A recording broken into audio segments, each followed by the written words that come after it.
नमस्कार मित्रों, मैं आचार्य आदित्य आज आप लोगों के सामने दिवाली का जो पावन त्यौहार है उससे जुड़ी कुछ ज़रूरी बातें आपको बताने के लिए आया हूँ। देखिए, सबसे पहली बात यह है कि दिवाली जो है ये एक दिवसीय नहीं, ये पंच दिवसीय त्यौहार होता है, जिसमें सबसे पहला दिन धनतेरस होता है। धनतेरस, उसके बाद नरक चौदस जिसे कि छोटी दिवाली बोला जाता है, उसके बाद मुख्य रूप में दिवाली, उसके बाद अगला दिन जो होता है वो अन्नकूट का होता है जिसमें गोवर्धन की पूजा की जाती है, और पाँचवा दिन भैया दूज होता है। तो दिवाली एक दिन का त्यौहार ना होके पंच दिवसीय त्यौहार होता है, इसलिए इस पाँचों दिनों को सप्रेम और पूरी भावना के साथ, जैसे दिवाली में हम भावना रखते हैं, इन पाँचों दिनों में रखनी चाहिए।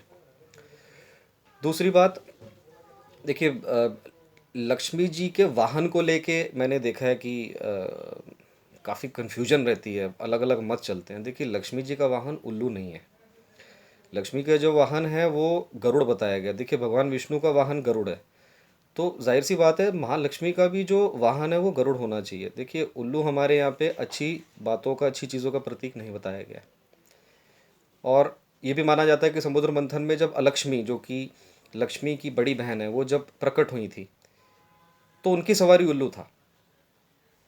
और महालक्ष्मी की जो सवारी है, सदलक्ष्मी जिन्हें बोला जाता है, उनकी जो सवारी है वो गरुड़ है। इसलिए जब आप महालक्ष्मी की पूजा करें दिवाली वाले दिन, या नित्य भी जब पूजा की जाती है, तो ऐसा मन में भावना रखनी चाहिए कि महालक्ष्मी गरुड़ पर विराजमान होकर मेरे घर में प्रवेश कर रही है।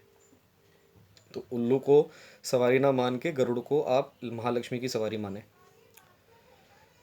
तीसरी बात, देखिए, मैं एक चीज़ और देख रहा हूँ कि जब हम पूजा करते हैं तो इस बात को लेके भी ना समझ नहीं आता, कभी कभी कन्फ्यूजन आती है कि किस मूर्ति को, महालक्ष्मी को दाएं हाथ पे रखें, गणपति को बाएं में रखें, या गणपति को बाएं में रखें और महालक्ष्मी की मूर्ति को दाएं में रखें।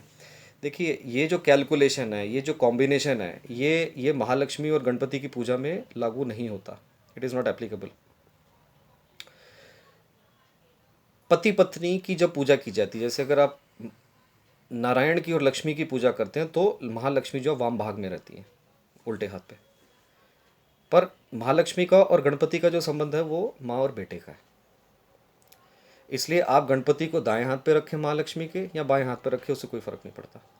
तो मन में ये बात ना रखें कि शायद मेरी पूजा इसलिए मुझे नहीं फली क्योंकि मैंने गणपति को बाएं हाथ पे रख दिया, उनको दाएं हाथ पे रखना था। तो ये इन बातों से भी ऊपर उठे इस दिवाली में, और जो बातें मैंने बताई हैं उनका ध्यान रखें। महालक्ष्मी की आपके ऊपर पूरी कृपा हो। जब आप महालक्ष्मी की कृपा कीजिए, एक जाते जाते एक और ज़रूरी बात बताता हूँ मैं आपको, कि हम दिवाली वाले दिन जैसे महालक्ष्मी की पूजा करते हैं, हमें गणपति की, कुबेर जी की और महासरस्वती की भी पूजा करनी चाहिए। और देखिए, ना भूले, महालक्ष्मी जो है वो नारायण की भार्या हैं, उनकी अर्धांगिनी है, पत्नी है उनकी। इसलिए दिवाली वाले दिन सिर्फ महालक्ष्मी की पूजा ना करके नारायण की, लक्ष्मी की, कुबेर जी की, गणपति की और माँ सरस्वती की, सबकी पूजा हमें करनी चाहिए, जिससे हमें पूरा लाभ प्राप्त हो।